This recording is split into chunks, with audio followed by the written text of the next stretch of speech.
Good morning, everyone. This is Michele Hughes from Ageless and Timeless.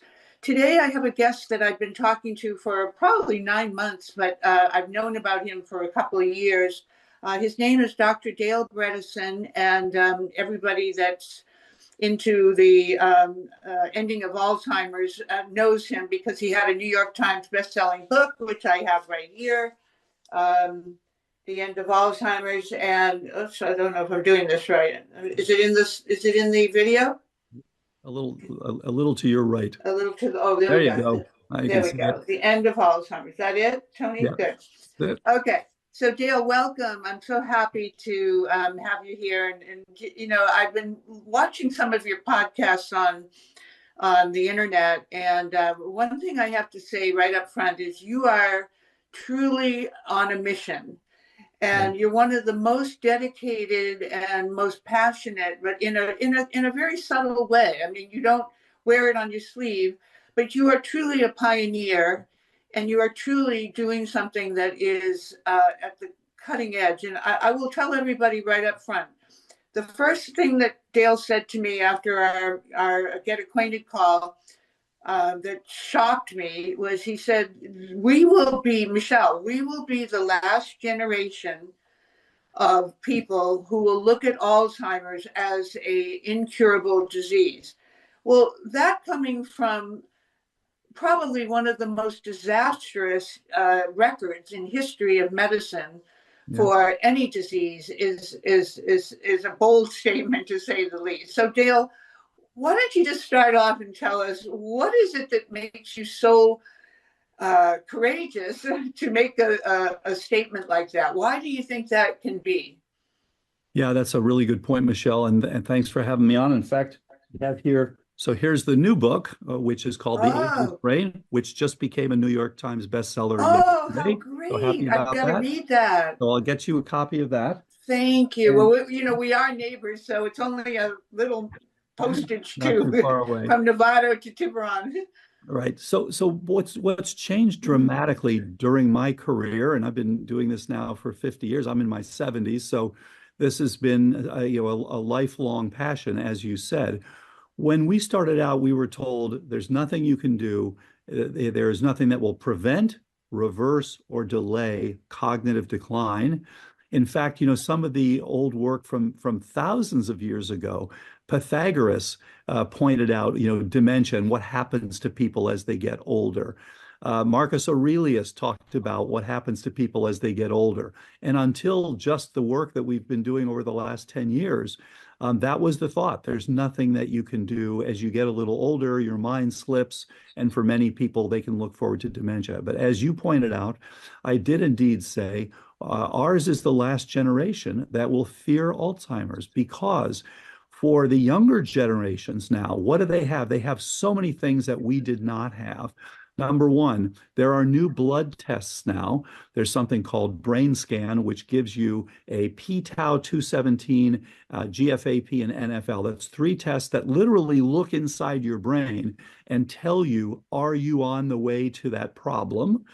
And that there's a lot you can do about it now. We have labs. You can look to see what's driving it like never before. We can determine what is driving whether it's you've got a little brain fog, whether it's that you're really having trouble with your memory, or you're having trouble recognizing faces, or getting lost driving, or remembering your keys, or any of these sorts of things. We can now determine what's causing that problem, and it's often multiple things. And of course, COVID has been one of the things that has contributed to so many people having brain fog. But it's also the California fires, air pollution, leaky gut, changes in oral microbiome. There are dozens and dozens of things, chronic infections that people can be unaware of, exposure to various toxins that they're unaware of. We can ferret these out.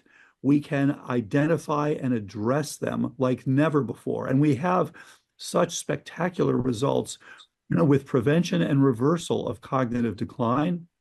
We were the first to publish that back in 2014. We're now in the middle of a randomized controlled trial at 6 sites around the country And this will be completed in October of this year. We have interim analysis to see where we stand here. We're now about 2/3 of the way through, and the results are really exciting. So we're seeing statistically significant benefit for people who are doing the right things, and the people who are on standard of care are actually going downhill instead of uphill, as we know. So this really is a new era, like never before. We understand and we can do something about this, so that we're getting to the point that we can tell people, look, this is really an optional problem. If you start early, get on active prevention or early treatment, you can do very, very well. And that was the point of the book, The Ageless Brain. Let's, for all of us, whether you're headed for Alzheimer's or not, let's optimize our performance and our protection of our brains. Because whether you're 20s or 90s or anywhere in between, your most important asset is a functional brain. Mm-hmm. You know, it's interesting because that little 3 pounds does the work of, like you said, 2,000 computers. Yeah. And people just take it for granted when they're young. And I think even as we get older, you know, we're told to get our lipids checked, we're told to get our hormones checked, you know, all these things that we have to take responsibility for, but we're never told to go get our brain checked. So how do you make this paradigm shift to get people from being the creatures of habit, you know, and as David Perlmutter quoted, and I think it was originally an Einstein quote, that, you know, doing the same thing over and over again and expecting different results. Well, you know, we've been led to believe that we can kind of ignore the brain until it's too late. Yes. How do we change that paradigm, Dr. Bredesen? Yeah, isn't that interesting? That's so important. And it stems from the fact that people thought there was nothing you could do about it, so they didn't bother to check. So in fact, still, mainstream medicine will say, don't bother to check your ApoE status, your genetics, because there's nothing you can do about it. If you've got an increased risk for Alzheimer's, there's nothing you can do about it. Well, that's absolutely wrong. And in fact, people are doing something about it all the time. So, you know, Michele, the very first person that I treated who got better was in April of 2012. And Wow. she came out from Washington, D.C. She'd been having problems, and she was actually considering committing suicide because her doctor had already said, you've got early Alzheimer's. Her mother had died of it. She had watched her mother in the nursing home. It was really sad to see. And so she was actually saving pills to kill herself. She came out and she was 67 then. She's done absolutely great. She's about to turn 81. And she is now starting, by the way, she's a brain health coach now. And she is starting on April 5th a walk across the United States to bring attention to the fact that there is a lot you can do about brain health and about prevention and reversal of cognitive decline. And she's been doing it for 13 years now. So she's going to be walking. She's done 100-mile bike rides and she's done marathons. She's amazing. And she's going to begin to walk from San Diego to St. Augustine, Florida. Oh, that's We'll see. incredible. You know, it's going to be, that's a long way to walk, 3,500 miles, as it turns She out. sounds, is this patient zero from your book? Patient zero, Judy. Yeah. And so, in fact, you can look, there's a website, Judy Walks, and you can Judy see Walks. you can see her, where she's going and where she is at each stage of the game. I think it's a wonderful story. But as you said, you know, we need people to know about this now. We need Yeah. people to understand, because so many times the doctor will just say, you're getting a little older. It's just what you'd expect. And that is absolutely wrong. Right.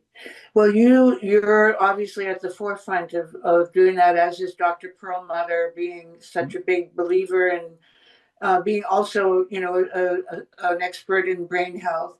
So Yeah. I have to tell you that although Ageless and Timeless is only 6 years old, and that's, you know, that's a pretty good run for a podcast, but I, from the very beginning, had a mission to educate people about brain health. I always felt the mission was to help people, generally speaking, that to, you know, take charge of their health. But I always felt like the problem of seeing people, you know, deteriorate from this horrendous disease. And by the way, my husband, I think I told you this, my husband was a football player, and he Yeah. developed Parkinson's without any genetics and any history agree. So I'm very close to, this subject, and it's near and dear to my heart when I hear stories like Judy, what she's doing, because I think this is all about, it's just like taking anything that you want to create brand awareness.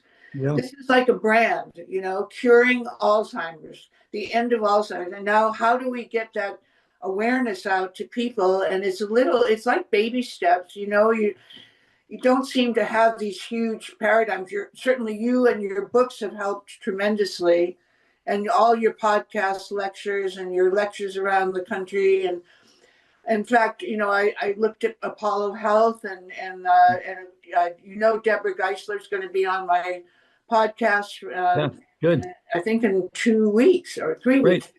So, and she's one of the founders with you of Gray Matters. Right. So let's take a little deeper dive. Back up a little bit. What is Alzheimer's, and how do you differentiate Alzheimer's from these other mental brain disorders? Are you ready to transform your health and wellness? Join us April 25th to 27th in Dallas, Texas, at the Hilton Granite Park for the 2025 Changing Life and Destiny Conference, the event of the year for those passionate about moving our healthcare system to a preventative and proactive model. Explore 40-plus masterclasses and discover 100 cutting-edge health technologies that are shaping the future of wellness. Learn from renowned experts like Dr. Fab Mancini, Dr. Dan Pompa, and Dr. Sandra Rose Michael, and take home powerful strategies to enhance your life and practice. Whether you're looking to boost your health, explore the latest in functional medicine, or connect with like-minded individuals, this event has something for everyone.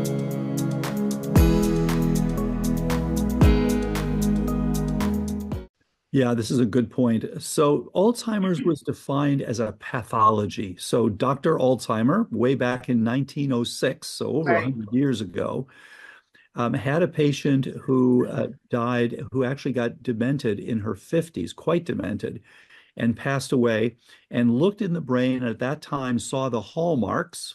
By the way, another doctor, Dr. Oscar Fisher, right around the same time, also showed the same pathology. So, it's called Alzheimer's. It should probably be called Alzheimer-Fisher disease, because they both did superb and very important work to define this. And you could see these amyloid plaques. So it looks a little bit like a drop of maple syrup on the brain. You see these drops around, and they are outside the cells mostly. Mm-hmm. And then he saw also these shrunken neurons with these tangled structures that he called neurofibrillary tangles, what they became called neurofibrillary tangles. And it's turned out that these are associated with specific proteins. So those drops of syrup, the amyloid plaques, have turned out to be a little peptide called beta amyloid. And so for years, it was thought that's what's causing the problem. We now know that what happens is this is your brain's response to being attacked by various microbes and various things. So what happens is you have insults to your brain, and your body is trying, just as if you would get an abscess in your tooth. You've got organisms there, but your body is making all those white cells that are what's making the abscess. Mm-hmm. They're doing it because they're trying to help you. They're not there to hurt you. Mm-hmm. It's the same idea with the amyloid. And then the one that these neurofibrillary tangles, these are composed largely of what's called phospho-tau. And this is a fascinating story, because tau is a molecule that is a normal brain molecule.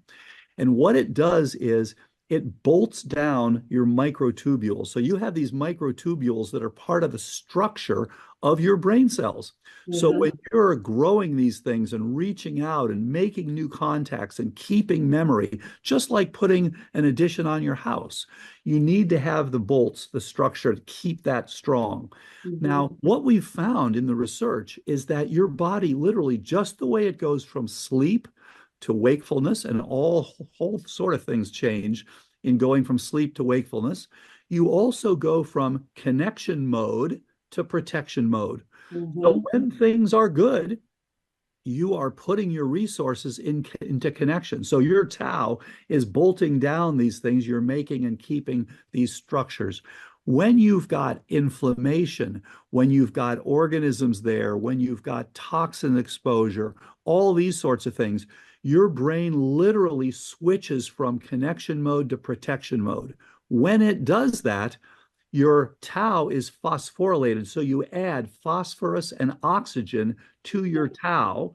And what it does is it changes the charge and the shape. So it pops off. Unfortunately, that allows your neurites to collapse again, but it now goes and it kills bacteria. So it's literally becoming an antimicrobial protein. And by the way, your amyloid is an antimicrobial peptide, a short piece of a protein. So it's clear that when you get this problem, you are responding to insults. And as you implied there is an intimate relationship between brain aging and Alzheimer's. And people have always argued, is it separate? Is it the same? What's going on here? Well, it turns out it is closely related. That's why it's hard to separate the two. So you do get this amyloid in your tau for many people as they age, but you may not have dementia. This is why it's so important for everyone to get evaluated. And by the way, I just had my own test done. So everyone should know what we call BrainScan. It's a blood test for p-tau, it's called p-tau 217 because it's the one that correlates best. GFAP, which tells you whether there's inflammation in your brain, and then NFL, which tells you if there's damage to your neurons. These are three complementary tests that are absolutely critical, and you get a little report that will show you. So you can go to getabrainscan.com. You can actually have it drawn. I had it drawn in my kitchen. You can do it with mobile phlebotomy. You can do it by going to a local draw station. Lots of ways to get this done. So it's a very helpful test. And so for the first time, we can look without having to do a spinal tap. We can look inside your brain with a simple blood test, see where you stand, and then we can address the things that are actually causing the decline. So Alzheimer's is a pathology, but it's been argued about what actually causes that. When you get it, by the way, you go through 4 phases. So you actually have a long time where you can prevent and reverse this problem. Phase 1, asymptomatic. You don't know you have problems, which is why early testing is so important. Phase 2, SCI, subjective cognitive impairment. By definition, you notice something's not quite right, but you're still able to score normally on cognitive testing. Phase 3 is MCI, mild cognitive impairment, where now you are struggling on the test, but you're still able to care for yourself. And phase 4, unfortunately, dementia, where now you're having trouble with your activities of daily living. We find that in the first 2 phases, we can get 100% of the people to do very well. Phase 3 in our trial, 84% of the people improved, but some of them improved a lot, some of them improved a little. And phase 4, the dementia, we do see people improve, but it's hard to bring them all the way back to normal, which is why, again, we want people get in early, get checked early. Let's make sure you never get to those phases 3 and 4. So do you need a doctor's prescription to do the getabrainscan.com? No. So one of the things that we're involved in is trying to make this more available for everybody. Make it so people can get appropriate labs. And then you can get a brain health coach. You can find a doctor who's been trained. We've trained over 2,000 physicians all over the world and all over the US to be able to do this. And we do see big differences between people who are trained and who know what they're doing and people who haven't been trained, so that you can get very good outcomes for many doctors. So yeah, you don't have to have your doctor do this. You can get this online easily. And so we want to make this available so everybody can have the best chance of good outcomes in their cognition. And isn't this what Gray Matters is trying to do with respect to spreading, or expanding into different cities so that people can actually go to a physical location? Yes, and because there are so many people that, they go to their doctor and the doctor says, well, I don't know about this. I don't know how to do it. I don't know what to look for. And I'll just tell you the standard line is, the party line is there's nothing you can do about it. So, so they don't believe it. So Gray Matters, as you mentioned, founded by Deborah Geisler and Craig Weston and Howard Bird and myself, is to spread clinics around the country to say there is something you can do about it. We see it again and again. We've published trials showing that you can improve, and everybody should have access to best cerebral care. And Deb has been fantastic. She has a long history with healthcare at Harvard and has done a great job in setting this up. So what's the vision? Right now they're only in Florida, correct? And they have Correct. three locations. Right. So the vision is to have clinics all around the country that will make it so that people can get on prevention and active, active treatment. And you can do that today through Apollo and through getting someone who has been trained. That's I think the best way to go.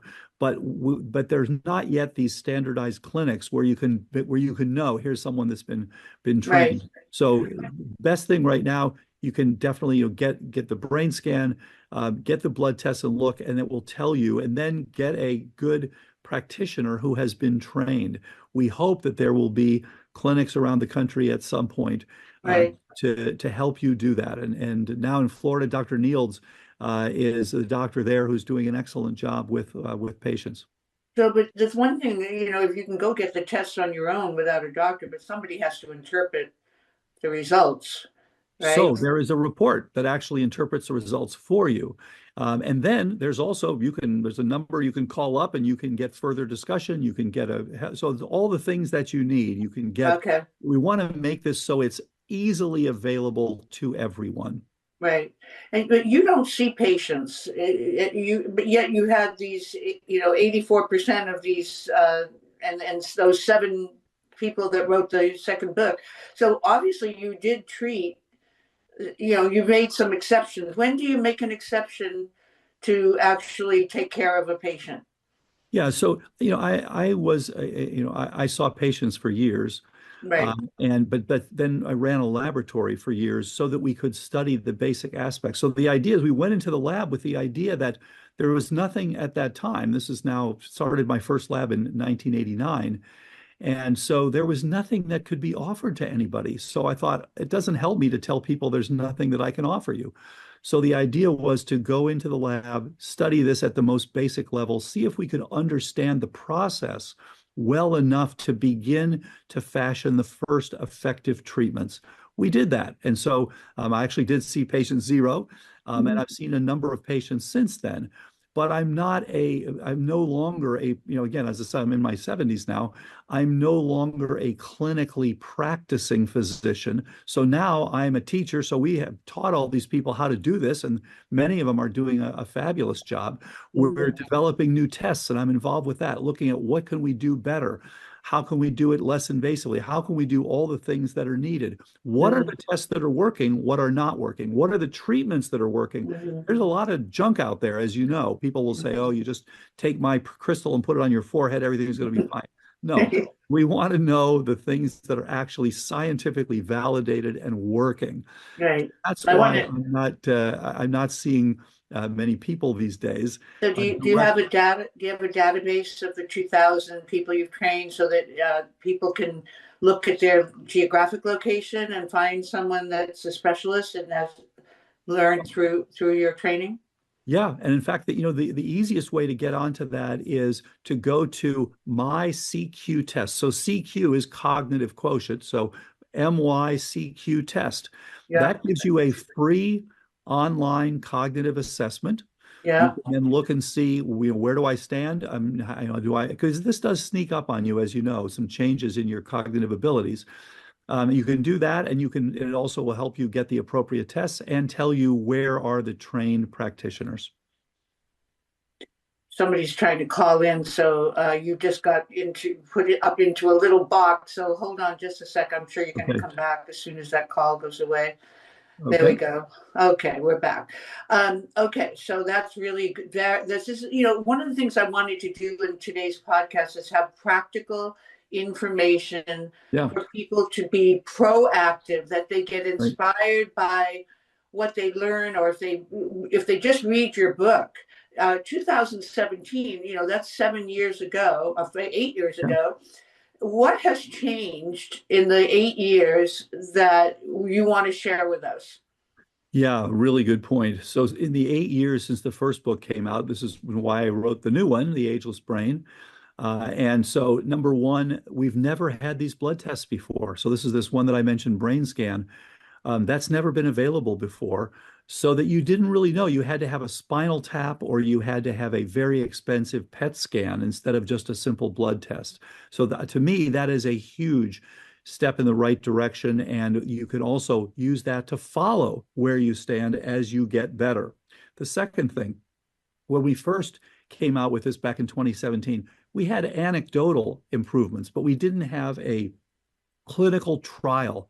There are now 3 clinical trials, all showing, 2 of them already published. The next one will be published later this year, all showing the same thing: improvement when you address these things that are driving the problem.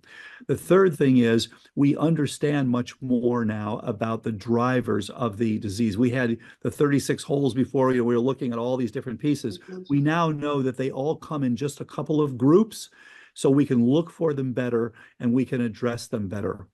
We know more things like EWOT, which I didn't know about way back when, which is exercise with oxygen therapy. Yeah. It's actually quite helpful for people because it gives you this double positive. You've got better blood flow with better oxygenation. Yeah.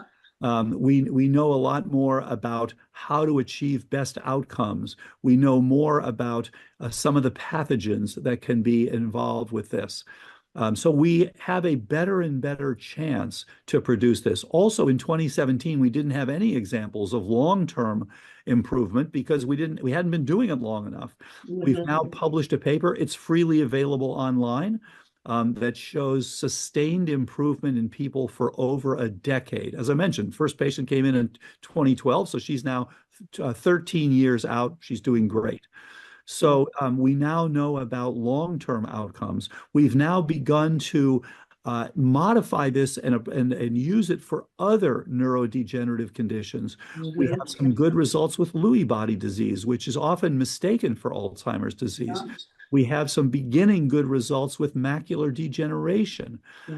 We have some beginning results with Parkinson's. So there are other things that as we understand the process better, we can do better and better for outcomes. We now have a much bigger group of people who've been trained to do this. But there's still a lot more to do. We need to understand how to make this as simple as possible, as accessible as possible, as effective as possible. And, one of the big problems has been mainstream medicine saying, hey, what are you talking about? We know you can't do this. It's interesting to me. When you have something that hasn't been done before, people will literally deny data. It's data. Well, so we do have to get the word out. If it makes you feel any better, I was on the board of Dr. Barry Sears and Dr. Stephen Sinatra. I don't know if you know them, but Barry Sears was really the father of inflammation, of the concept of inflammation. And he developed the zone diet, and he and Dr. Sinatra, who was a big famous cardiologist, wanted to expand by creating these little zone cafes. Interesting. And they did one prototype in Reno, and it was so successful.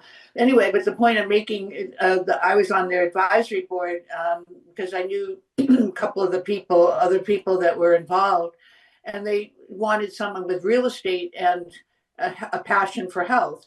Well, couldn't find someone that fit that one as well as I could at that moment, because I was developing real estate all over in many locations, and some of which the locations they wanted.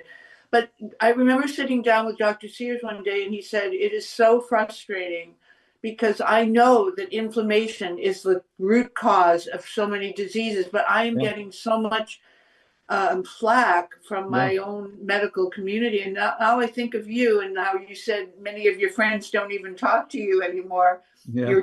So what is it? Why is it that this disease has just basically snookered so many famous brain, I mean, really bright people into thinking that it's a mono cause, basically beta amyloid is the cause. They don't really think beyond and embrace possibilities that are outside of that paradigm. So why do you think there is so much resistance to your actually very credible research and data, like you said?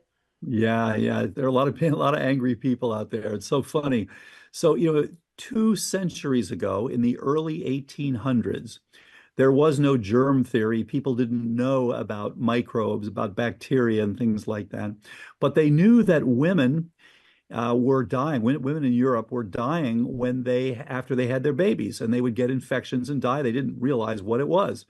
And so a young doctor named Dr. Ignaz Semmelweis said, there must be something associated with the fact that the medical students who were delivering the babies worked on cadavers before they would deliver the babies. Oh my God. And so as it turned out, they were carrying infections, unfortunately, from the cadavers. And so many women would die after childbirth with what they called puerperal fever. So he said, look, you guys have to use this solution that he developed for cleansing your hands. And the rate of death from mothers went down. In fact, a couple of months, it was completely zero. Whereas it had been up very, very high, 20, 30, 35% of these people were dying. It was horrible. So he said, okay, there's something in there. I don't know what it is yet, but this was the beginning of what later would become germ theory and Lister and Pasteur and all these people. Right. At the time, the doctors who were the quote experts pushed back so hard, he ended up being forced to go into an insane asylum for his ideas, where he died of an infection, ironically. My God. We doctors have a horrible track record of coming into the modern times. And it's because, being a doctor is like being in the army. You're told if you don't do what we tell you, someone might die, just like the army.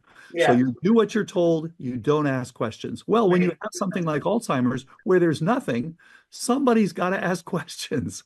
And so you now have to start looking at what's better. Now, to be fair, the data that support Alzheimer's as a mediator, not the cause of the problem, but as an important mediator, are pretty good. I mean, they're very good, actually. And that's because people who have mutations in that gene, the amyloid precursor protein, do go on to get Alzheimer's. So there's no question you can give someone Alzheimer's, which is what they do in the mice, by making a bunch of extra amyloid. But that doesn't say that that's the cause of it in the majority of people. And that's what our research was over the years. What's driving this problem? And you can see that this is literally a network insufficiency. You, just like a big company or a big country, you got all these things that have to work together to get things working. And when you start reducing the energy, reducing the blood flow, reducing the oxygenation, all these things, and now you add more demand, which is inflammation. Now you got to deal with infections, toxicity. Now you got to detox. You lose that. You cannot support the 500 trillion synapses in your brain. I'm so happy. Yeah. I'm so sorry to interrupt you, but I'm so happy you said that word synapse, because I don't know that everybody understands what a synapse is. Would you define that? Yeah, absolutely. So the way your brain works, so it's very much like a computer, where you've now got an impulse which is going from one place to another, and then basically making decisions whether you're going to basically yes or no. So a synapse is where the brain cells connect. They come very close. They don't touch. They come very close, and then across that tiny little junction of the synapse, they spray a little neurotransmitter. And so then, depending on the strength of the inputs, you will fire the next neuron, or you don't fire it. So it's essentially a way to build a computer. And as you said earlier, it's amazing. We can store in our brains over 2,000 home computers worth of information. So imagine having 2,000 computers in your home. all of that storage capacity is in your brain.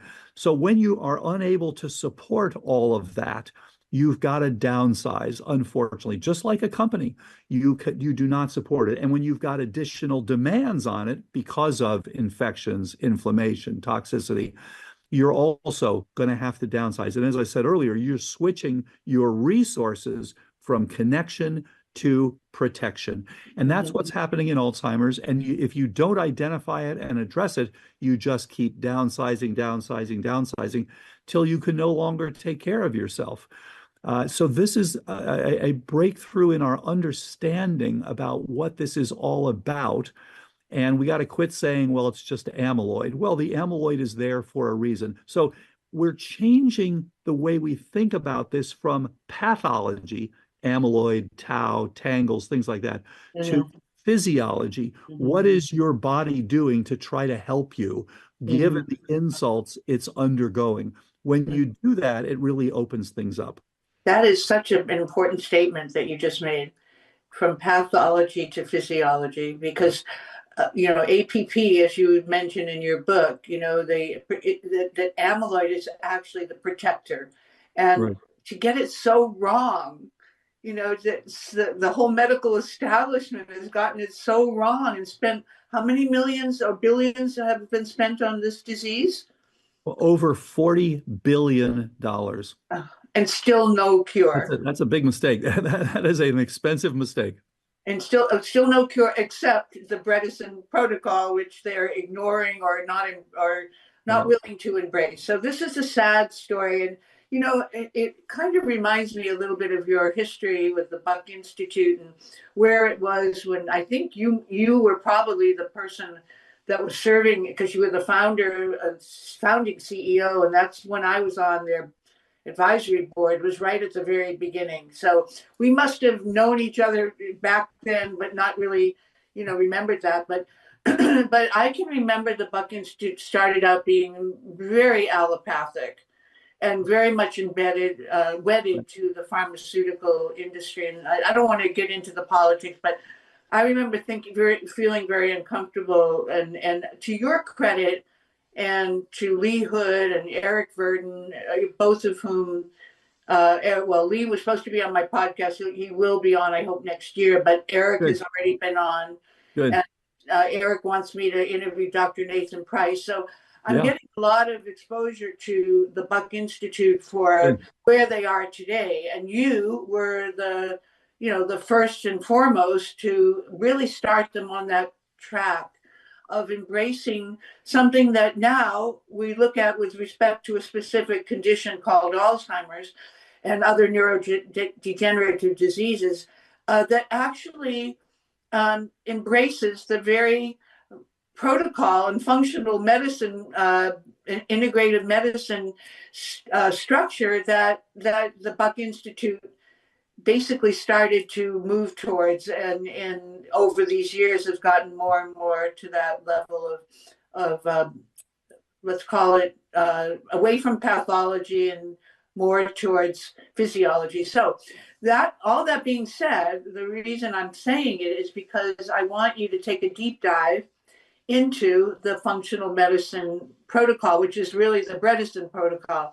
So let's start with those 7 pillars that are the real causative factors for let's just use Alzheimer's, even though it can be embracing other neurodegenerative diseases.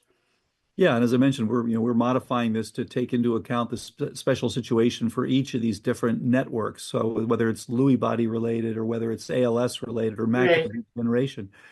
So we're all about best outcomes.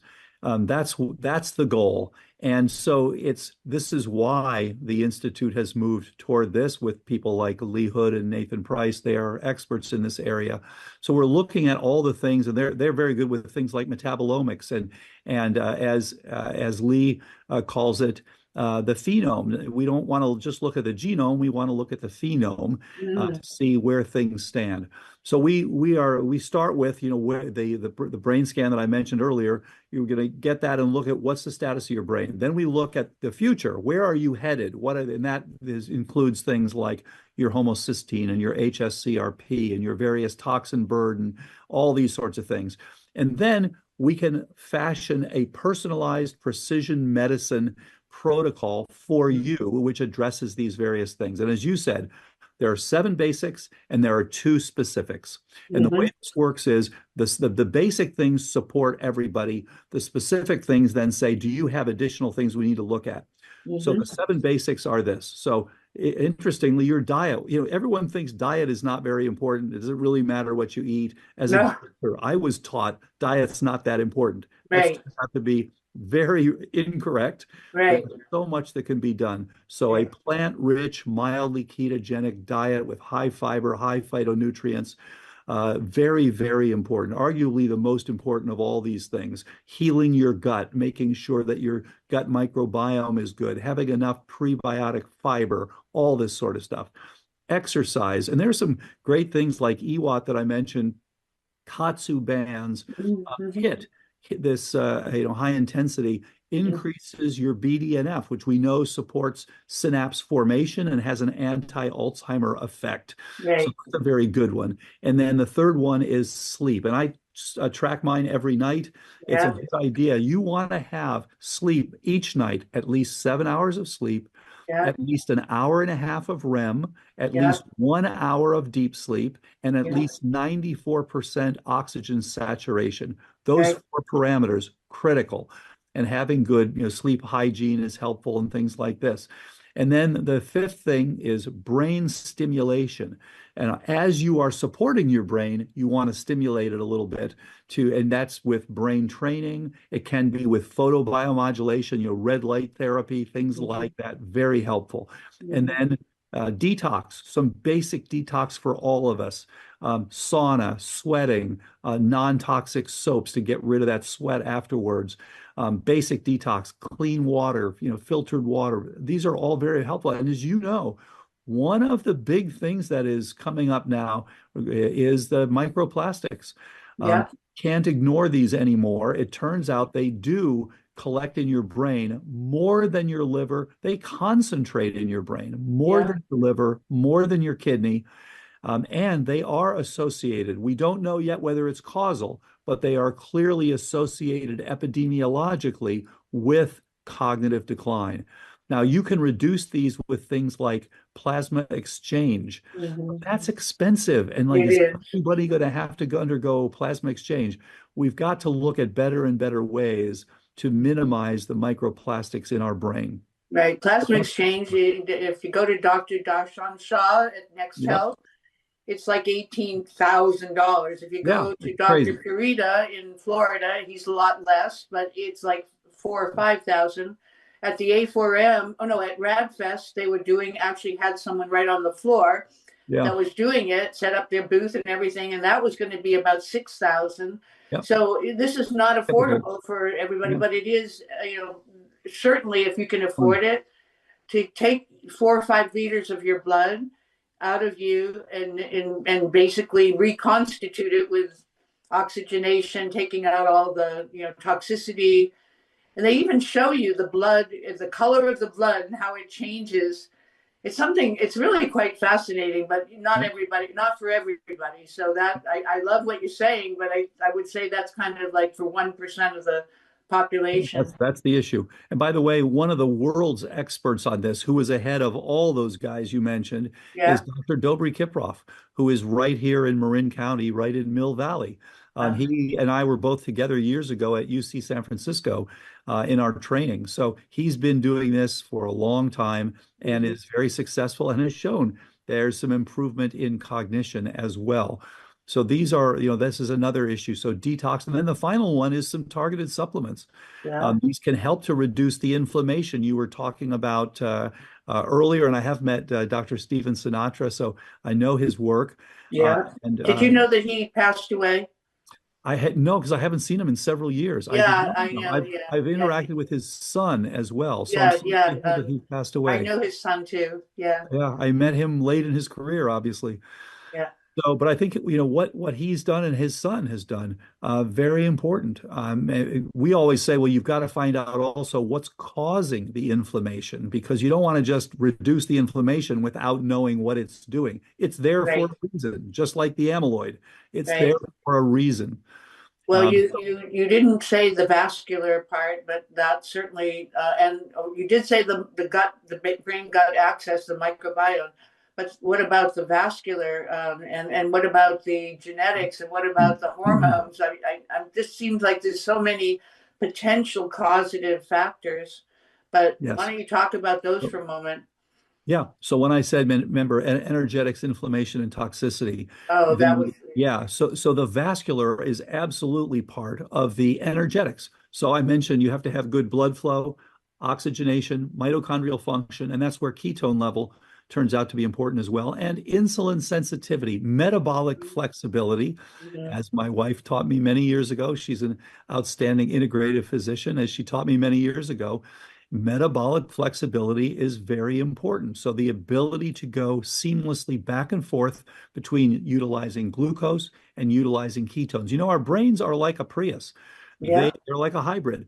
They yeah, only run on two things. They run on glucose, they run on ketones. So yeah, when you have insulin resistance, you lose both of those. You yeah. have a high insulin, you're not using your glucose well, and you're not able to make ketones. Now, you mentioned hormones. Optimizing your hormones also helps that energetic support, helps support the neuronal structure in your brain. So, absolutely, these are important as well. So, we're Are there, basically getting this to function. Dale, are there any specific hormones that you would list as the most important for brain health? Yes, so there are several. Now, as you know, there's a controversy about BHRT, bioidentical hormone replacement therapy, but there are repeated studies coming out showing they do improve brain health. And you talk to an expert like Dr. Anne Hathaway or Dr. Prudence Hall or Dr. Felice Gersh. There are numerous experts, Dr. Roberto Diaz Brinton. Um, all of these people will tell you these do support brain health. And so estradiol, progesterone, testosterone, pregnenolone, these are all important. Thyroid is another important one to have optimal thyroid. So many of us have low thyroid and have some degree of Hashimoto's. So all of these things are helpful in optimizing our brain health. And DHEA because of the adrenals, That's another one, and that's the particularly stress helpful part. for stress. Yes. Yeah. And part of when we look at the seven basics, and before we do the two specifics of infections and toxins, the seven specifics do include managing stress. We were meant to be able to survive brief periods of stress with resolution. The problem is chronic, unremitting stress, and that is associated with brain shrinkage, associated with cognitive decline. So we want to avoid that ongoing, which is why, again, good thing, check your heart rate variability. And you can improve. There's so many things you can do to address stress. Everything from meditation to yoga to dealing with the issues in your life, to things like Shinrin Yoku, the so-called forest bathing, Yeah. biofeedback. There are all these things, and there's no question they can be very helpful. And just walking out your front door to, if you're able to, and like we are in California most of the year, Yeah. and taking a walk in nature is and one of the most incredibly mindful activities. Plus, you're getting good exercise. Exactly. So, yeah. So, okay, Dale, there's a lot here, as you Yes. know, and I'm sure you understand that most people who have not been open-minded because their physicians haven't been open-minded Yeah. to taking these steps, but you are really embracing the integrative medicine model, which is look for the root cause and don't try to just treat a symptom with a drug. So, I mean, if I could summarize what integrative medicine and functional medicine is compared to allopathic, that would be the first one. You said physiology to, from pathology to physiology. That's very similar, saying very similar things, but you are embracing so many aspects. So break it down a little bit further for us. How did you determine when you have a patient which of all these issues that you've just mentioned are the cause of their particular condition, and how do you be a detective and find the root cause? Yeah, great point. And, we would recommend just take it at your own pace. If you can just begin with a couple of things, you'll notice improvements over time. But to get an optimal outcome, you want to just, keep on at your own pace, adding things. Working with a brain health coach, really helpful. They can help you stay on track.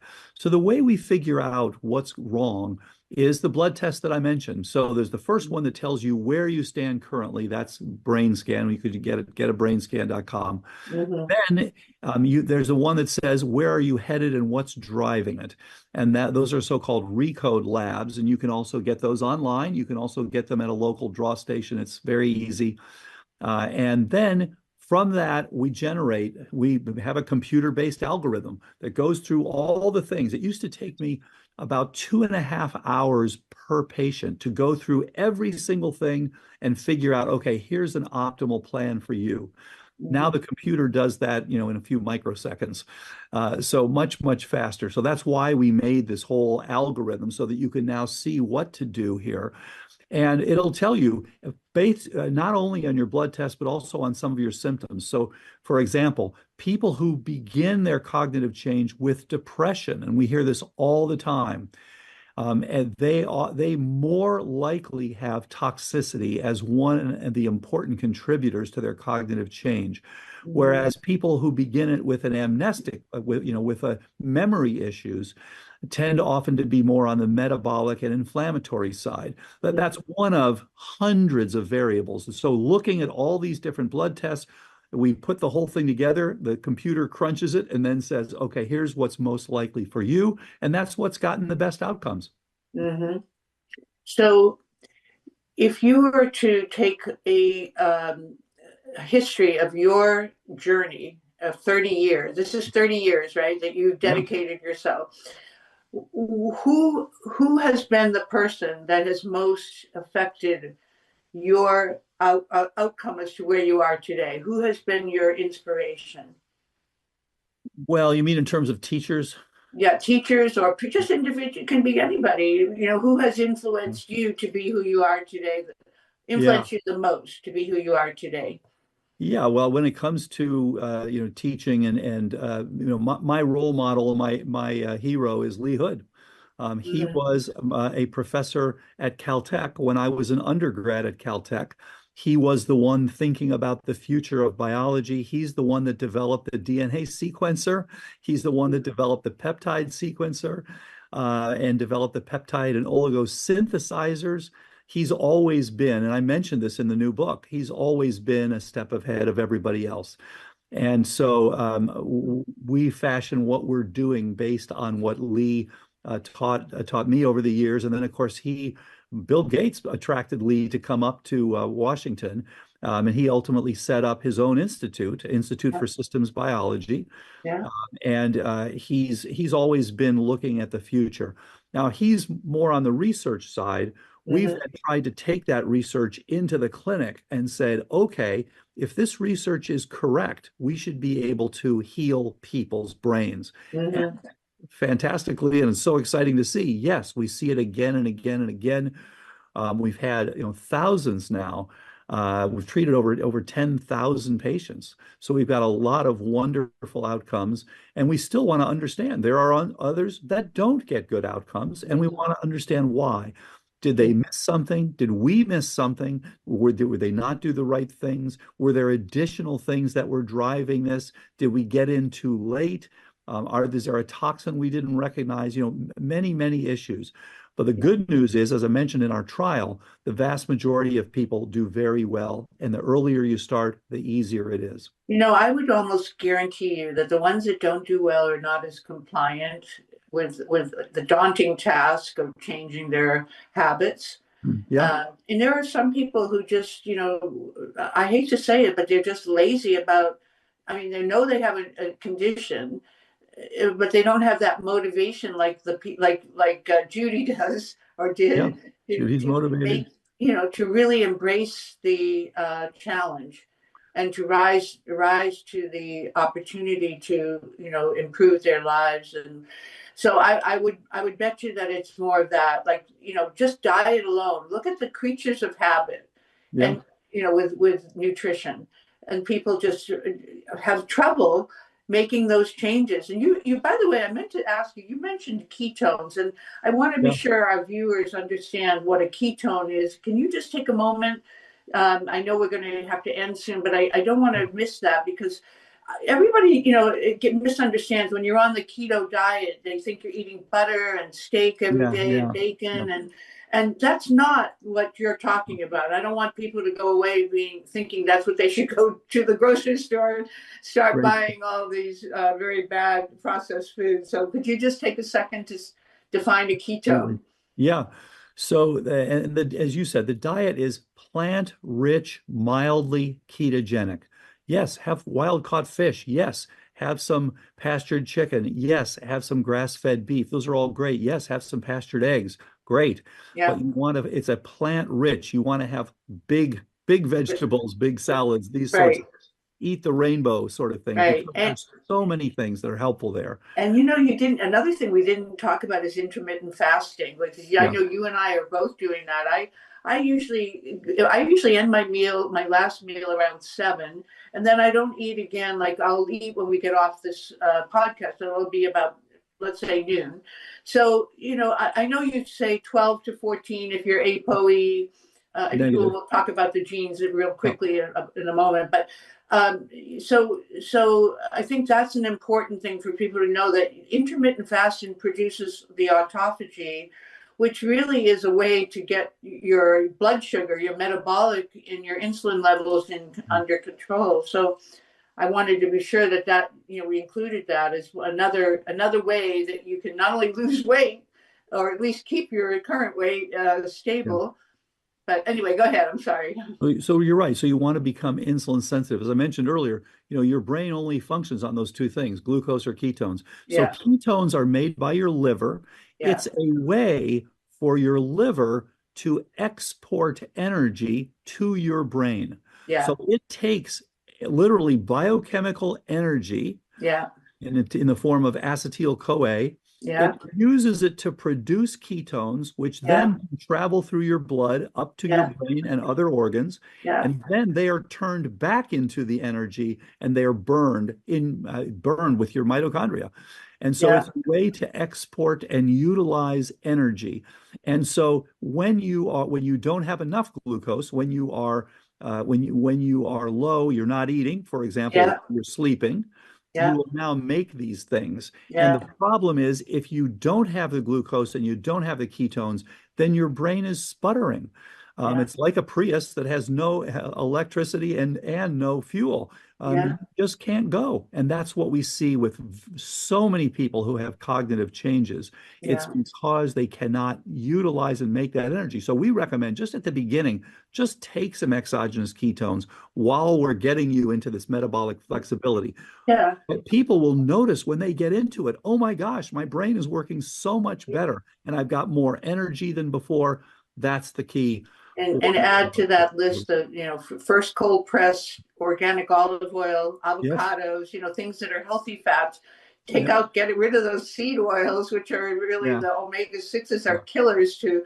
There's so much. You know what? I was thinking with Gray Matters, it might be good to affiliate with some nutritional coaches that can take people right to the grocery store and help them, really physically buy the right things, instead of all being tempted by what typical grocery stores do, which is to tempt you into buying things that are not good for you. Well, I know they're going to end this. They're going to want me to end this now, but I wanted to be sure to say one last thing about the ApoE gene, ApoE4. Can you just quickly tell us what are the percentages of people that have ApoE4 positive and negative, because that is the main genetic that kind of predisposes you to Alzheimer's? Yes, there are 100 different genes, but ApoE is the common one. Right. And so if you have 0 copies, and that's 3/4 of our population, your lifetime risk for Alzheimer's is 9%. So I'm an ApoE3/3, for example. I'm an ApoE4 negative. Yeah. It's not 0. So am I, by the way. Great, good to know. Yeah, yeah. Then if you have a single copy, that's 75 million Americans, most of whom don't know it. Your lifetime risk is 30%. So please check it out, get on active prevention. If you have 2 copies, and that's 7 million Americans, most of whom don't know it, your chance is about 90%. Most likely you will develop Alzheimer's. So again, find it. Julie G, who's ApoE4/4, and had symptoms back in her late 40s, is now in her 60s. She's been on a protocol for a long time. She's doing absolutely great. There's a wonderful website, ApoE4.info, where you can get sorts of information. Most of the people on there are on some version of our protocol and doing very well. So that's a critical gene for all of us to find out. And by the way, it is in those RECODE labs that I mentioned earlier. You'll know your ApoE status and you can do something about it. Yeah, so the RECODE, for everybody that's listening and watching, the RECODE is your protocol. That's what you developed out of all of this, and that's what the substance of what we've been talking about today. The causes of Alzheimer's and the protocol that will help to reverse Alzheimer's. So I just want to end on that note to say, you are a pioneer, and there are very few people that would have the courage to do what you've done, which is to embrace a system that is basically against you, but you're a fighter. You're like a David and Goliath. That's the metaphor. So I want to just applaud all your efforts and never give up, right? You're never going to, not after 30 years, they're certainly not going to go backwards. And you know that the results are there. So thank you so much, Dale, for being with us today and sharing all of this information. We could have talked for another hour, but maybe we'll have you back next year for round 2. Sounds good. Thank you, Michele. Okay, you take care. Bye-bye. Take care. Bye-bye. Okay, bye.